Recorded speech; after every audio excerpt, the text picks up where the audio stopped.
So imagine for a second that you just bought a brand new state-of-the-art smartphone. Right, like hyper fast, all the bells and whistles. Yeah, exactly. It has every feature you could ever want. But then you bring it home and you realize the only way to connect it to the internet is through a 1990s dial-up modem. Oh man, that agonizing dial-up sound. Yeah, that is a massive bottleneck. It really is. And that clash, between futuristic technology and legacy infrastructure, well, it's playing out on a massive scale right now in the world of electric vehicles. It absolutely is. So welcome to today's deep dive. And a special welcome to you, the learner. We know you are always looking for that shortcut to being well-informed, and today's mission is exactly that. We are tackling a fundamental crisis here. Electric vehicles are clearly the future, but our electrical grid is heavily stuck in the past. Right, because if you're trying to electrify a business fleet, there are these multi-year wait lists just to get enough power from the utility company. It is the defining bottleneck of the transition. I mean, the rolling hardware, the vehicles themselves are manufactured, they are on the lots, they are ready for deployment. But the grid can't handle it. Exactly. The physical plug in the wall simply cannot supply the necessary amperage without overloading the local circuit. Which means the EV industry had to figure out a massive workaround. They are basically bypassing the grid entirely, right? Yeah. By making high voltage power completely mobile. That's a workaround, yeah. And to understand how they are pulling this off, we are pulling from a really fascinating stack of sources today. We've got commercial specifications from Spark Charge and Door Energy. Some really detailed specs, too. Yeah, plus operational logistics from Charged Fleet magazine, an emergency triage framework from Rapid Charge EV down in South Florida. Which is intense. Very. And finally, a rigorous boots-on-the-ground research report from the California Department of Transportation, or Caltrans. And, for anyone listening who manages logistics or is maybe evaluating EV infrastructure or honestly just appreciates seeing brute force bureaucratic problems solved by clever engineering, this matters. It's a total game changer. It really represents a complete paradigm shift. We are moving away from energy as the static utility tied to a geographic location and turning it into a dynamic on-demand service. Okay, let's unpack this. I want to start with the biggest scale problem imaginable, which is commercial fleets. Sure. Because you can't run a logistics empire if your delivery vans are just sitting dead in a parking lot. No, you definitely cannot. According to the data from Spark Charge in that Charged Fleet article, walking up to your local utility company today and just asking for a depot service upgrade is an exercise in pure frustration. It's a nightmare. They're quoting fleet managers an 18-month wait time. 18 months Yeah. just to get power. Yes, and if you are trying to power something with a massive draw, like a modular data center, that utility wait can be up to 5 years. And 5 years is an eternity in any business cycle. I mean, by the time the grid upgrade is actually finished, the underlying technology or even your entire business model might have completely changed. Right, it makes planning impossible. Yeah. What is the root of that huge delay, though? It's the sheer physical and bureaucratic friction of traditional utility work. It requires trenching through concrete, laying miles of high-voltage conduit, installing custom switchgears. Basically tearing up the whole street. Yeah, and often building entirely new substations.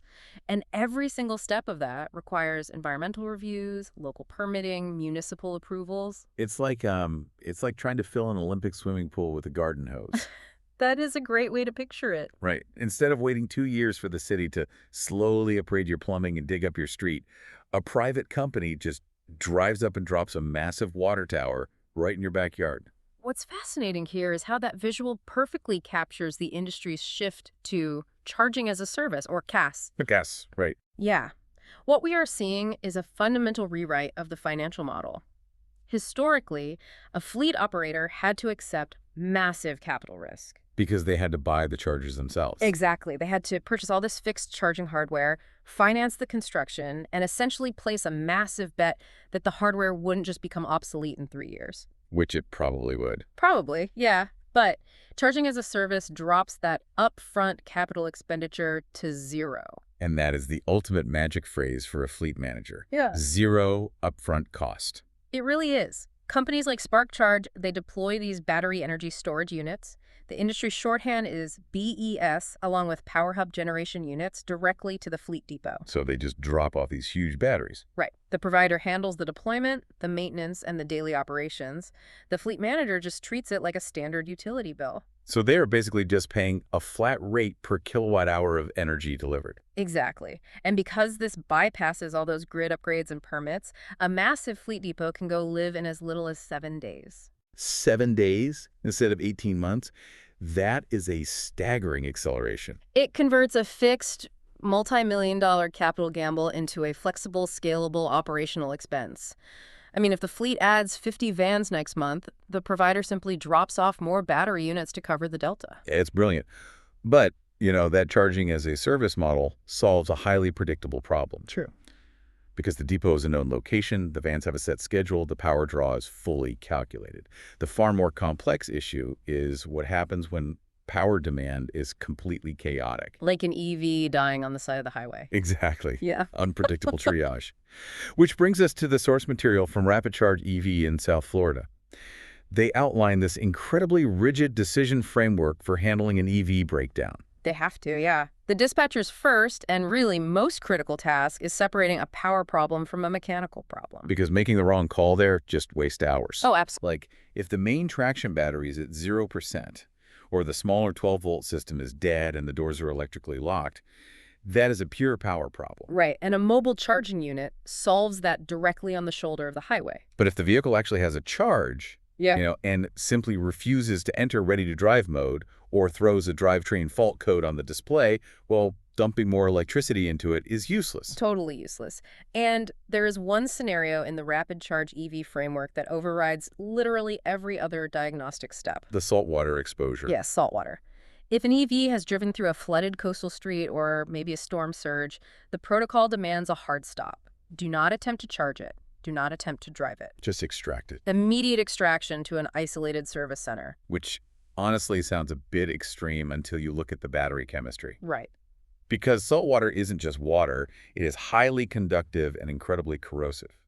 So if that brine breaches a high-voltage battery casing, it creates these instantaneous short circuits across the battery cells. And those short circuits generate immense heat, which triggers thermal runaway. Oh, that's the really scary one. Yeah, it is a cascading, self-sustaining chemical fire within the battery pack. It actually generates its own oxygen as it burns. You can't just smother it. No, it is notoriously difficult for fire departments to extinguish. So, pushing a high-voltage charge from a mobile unit into a saltwater-compromised battery, You're basically lighting a match. you are acting as an ignition source for a catastrophic event. Okay, setting the saltwater nightmare aside for a second, let's look at a standard dead battery on I-95. Because I look at this rapid charge framework and I have to push back a little here. Okay, what's your pushback? Wait, isn't towing just easier? Why bring a massive 420 kilowatt door energy mobile charger all the way out into highway traffic when you could just hook the car up and drag it 2 miles to a supercharger? Well, that assumes you can simply put a modern EV in neutral and roll it away. Which you can. No. Modern electric vehicles fundamentally break traditional towing mechanics. Because of the regenerative braking systems and the use of permanent magnet motors, the wheels of an EV are permanently mechanically linked to the motor. Okay, so they don't freewheel like a gas car. Exactly. So if a standard hook and chain or wheel lift tow truck drags those wheels along the pavement, they will spin the motor. Oh, I see. And that acts as a generator. It starts pumping unregulated electrical current backward into a disabled system, which destroys the drivetrain.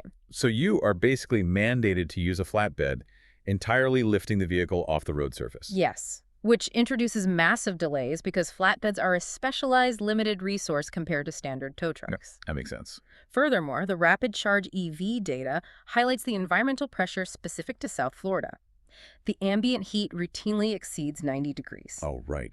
And batteries hate heat. A depleted lithium-ion battery sitting on scorching asphalt degrades rapidly because it literally lacks the power to run its own internal liquid cooling loops. Wow, so it's baking in its own casing. Yeah. Add in the severe urban sprawl of Miami or Fort Lauderdale, and waiting for a flatbed becomes a multi-hour ordeal. Whereas a mobile charger. Dispatching a mobile DC fast charger restores operational power in about 30 minutes. The driver just drives themselves away, completely eliminating the secondary wait time at a public charging station. That reduction in downtime is massive for a commercial fleet. But it brings up a fascinating logistical hurdle. We are talking about deploying 420 kilowatts of mobile power on a highway. It's a huge operation. How do dispatchers know where these massive rolling batteries need to be situated before a driver even calls for help? Right, the predictive side of things. Because Door Energy relies heavily on the OCPP protocol. And I know it's the standard charging language, but applying a stationary charging protocol to a highly mobile battery seems, well, wildly complex. It is, but Open Charge Point Protocol OCPP is the digital backbone of this entire operation. Without it, a mobile charger is essentially a dumb power bank. Like the one you plug your phone into. Exactly. It dispenses energy when physically activated, but it has no situational awareness. Integrating OCPP turns that isolated hardware into a smart conversational node on the internet. And the way the Door Energy Source frames it, this isn't just a GPS dot on a map. It's not like a pizza tracker on your phone. No, it's much deeper than that. It operates more like a central nervous system. It's pinging two-way telemetry constantly. Right. So the dispatch center isn't just seeing where the truck is. They are receiving real-time data on the mobile unit's internal battery health, specific fault codes, and the exact voltage limits it is actively dispensing to the stranded vehicle. And that granular telemetry allows for predictive deployment. Door Energy's data mapping reveals that specific highway zones average 265 vehicle rescues a month, compared to a mere 72 in remote or rural areas. That's a huge difference. So rather than parking these mobile chargers at a central warehouse and just reacting to phone calls as they come in, they dynamically preposition the hardware near those high-risk zones, based on historical data and real-time availability. Here's where it gets really interesting for me. If we zoom out from just rescuing stranded sedans, this basically creates a dynamic smart energy grid. It does. Because these units are tracked and managed as a cohesive network, they become incredibly versatile. I mean, a mobile charger can handle I-95 rescues during the morning rush hour. And then move on to something else. Yeah.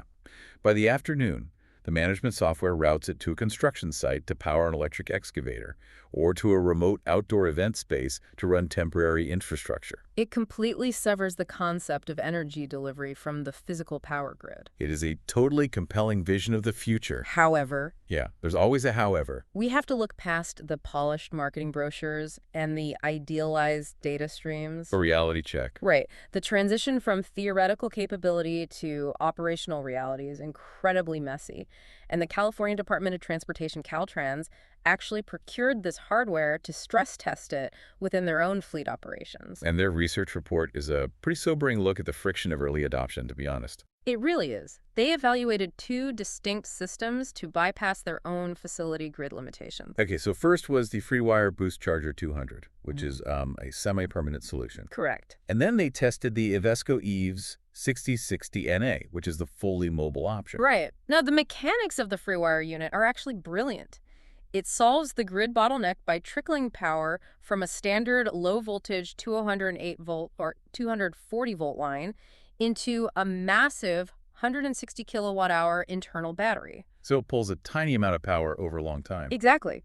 Then, when a Caltrans vehicle plugs in, it dumps that stored power out at 200 kilowatts. It operates exactly like a toilet tank. That is a perfect analogy. Right. It fills up very slowly through a tiny pipe to avoid taxing the plumbing, but when you flush it, all the stored water rushes out at once. It is an incredibly effective mechanism to provide DC fast charging without triggering a multi-million-dollar utility upgrade. But Caltrans immediately ran into bureaucratic walls. Of course they did. Because while it avoids the utility company, it is still a tremendously heavy piece of industrial equipment that requires a poured concrete foundation. Yeah, you can't just put it on the grass. No. And because they were permanently installing a massive lithium-ion battery at a state facility, they triggered a cascading series of permitting delays with the Office of the State Fire Marshal. So you bypass the utility, but you run headfirst into safety regulators. Exactly. And once they finally got it installed, they encountered a massive issue with how the software was managing the battery chemistry. This is a classic software versus hardware conflict. Right, because the Caltrans researchers documented that keeping the FreeWire's internal battery constantly topped off at a 98.5% state of charge was rapidly destroying the battery's lifespan. And this exposes a fundamental characteristic of lithium-ion chemistry that software often just ignores in favor of readiness. It wants to be at 100% all the time. Right, but holding a lithium-ion cell at its maximum voltage creates severe physical stress on the cathode, and it accelerates electrolyte oxidation. It physically degrades the materials inside the cell. So the researchers intervened, right? They did. They recommended dropping that resting state of charge to a window between 55% and 70%. Which is still plenty of power. Yeah, that significantly extends the operational life of the asset while still retaining more than enough stored energy to handle the daily fleet charging demands. It is just this constant tug of war between having maximum power on tap and preserving the hardware itself. Absolutely. Which brings us to the fully mobile unit they tested, the Evesco unit. Now, on paper, it did its primary job perfectly. They tested it across a highly mixed fleet, Chevy Bolts, Ford F-150 Lightnings, Teslas. And it worked. It successfully charged 7 out of 7 vehicles. Which is great because universal compatibility is the baseline requirement for any mobile solution. Right, but the operational logistics of keeping the Evesco unit itself charged were abysmal. Yeah. When a mobile battery depletes, the operator has to drive it to a public DC fast charger to refill it. Makes sense. But Caltrans documented only a 35% success rate when attempting to initiate a charge from public infrastructure. 35%. That's terrible. The mobile unit software continually failed to complete the digital handshake with the stationary chargers. So it just wouldn't charge. Wouldn't charge. And the hardware completely tapped out in the cold, too. Temperature issues. Yeah, the report specifically notes that when ambient temperatures dropped below 40 degrees Fahrenheit, the unit through temperature balance errors and flat out refused to charge. Which is a huge problem. I mean, if Caltrans is trying to rescue a stranded snowplow in the Sierra Nevadas, a mobile charger that locks up in a chill is entirely useless. Exactly. Why does it do that? The mechanism behind that failure is actually tied directly to battery preservation again. Oh, really? Yeah. As temperatures drop, the internal electrical resistance of a lithium-ion cell spikes. So if you try to force high-voltage DC current into a cold battery, you risk lithium pleating. What's that? It's where the lithium permanently coats the anode, which instantly kills the battery's capacity. Oh, wow. So the battery management system, the BMS, is designed to physically lock out the charge to prevent that permanent damage. So it's protecting itself, but rendering itself useless in the process. Exactly. It highlights a massive gap in environmental hardiness. The technology thrives in a controlled, temperate environment, but it lacks the sophisticated thermal management loops required for rugged, all-weather deployment. All of that is frustrating, but honestly, the most revealing part of the entire Caltrans report is how they had to handle the data tracking on the Evesco unit. Yes, the data tracking. We just discussed how beautiful and seamless the two-way telemetry of the OCPP protocol is supposed to be, right? Supposed to be, yes. Well, the data logging software on this specific unit was completely shattered. The researchers needed granular telemetry voltage, current-specific cell temperatures, to conduct their study. Which you need to write a valid report. Exactly. But when they tried to log into the cloud portal, they were literally met with page not found errors. Just dead links. The machine completely refused to transmit its data over the network. And the workaround the researchers engineered is, honestly, a brilliant indictment of the current software ecosystem. It is the ultimate MacGyver fix. So what does this all mean? We have these multi-thousand-dollar futuristic hyperchargers, but the data tracking is so glitchy that state researchers have to duct tape a camera to the screen just to see how it's working. That's exactly what they did. They literally couldn't get the data digitally, so they set up a physical camera on a tripod, pointed it directly at the charger's tiny digital display screen, and hit record. It's unbelievable. And then they wrote a custom Python script utilizing optical character recognition, OCR. That script visually read the pixels on the video feed, scraped the numbers off the screen every 20 seconds, and dumped them into a spreadsheet. I mean, think about the absurdity of that for a moment. We have high-voltage, futuristic hyperchargers capable of bypassing the entire electrical grid, but the enterprise software is so profoundly glitchy that scientists have to write a vision-scraping script just to see if the machine is working. It's hilarious, but also kind of tragic. This raises an important question, though. It perfectly encapsulates the reality of early adoption. Yeah. The core hardware capability, the physical movement of massive amounts of energy without grid connections, is genuinely revolutionary and functionally proven. We know it works. Right. But the surrounding ecosystem is lagging a decade behind. The software reliability, the communication handshakes, the fire marshal permitting, the cold weather thermal management, These are severe growing pains that the industry must solve before this scales globally. The friction is very real, but the trajectory is undeniable. Oh, absolutely. To bring this all together for you listening, mobile charging represents a massive necessary leap It's like forward. the only way forward right now. Whether you are prepping for a high-level logistics meeting on electrifying a corporate fleet, or you're just an EV driver who hates the anxiety of a dead battery, the core lesson of these sources is really clear. What's the takeaway? The future of our energy infrastructure isn't just about trenching more concrete and building permanent fixtures in the ground. It is about making the infrastructure itself flexible, smart, and highly mobile. And I challenge you to consider the long-term implications of that flexibility. Okay, let's hear it. If battery energy storage systems and dynamic mobile charging protocols advance to the point where they completely negate the need for local grid upgrades and permanent concrete foundations, Yeah. what happens to the physical real estate of the traditional gas station or the permanent charging hub? Oh, wow. I hadn't thought about that. If we reach a point where power autonomously comes to the vehicle, rather than the vehicle traveling to the power, could the energy network of the future become 100% nomadic? Just floating around. Exactly. Appearing in massive density exactly where it is needed for an event or a rush hour and vanishing completely when demand drops? The idea of driving your car to a specific permanent location just to refuel might soon seem as obsolete as trying to connect to the internet with that 1990s dial-up modem. It really might. It's a wildly different way to view the world around us. We want to thank you for joining us on this deep dive. Keep questioning the systems you interact with every day, and we will catch you next time.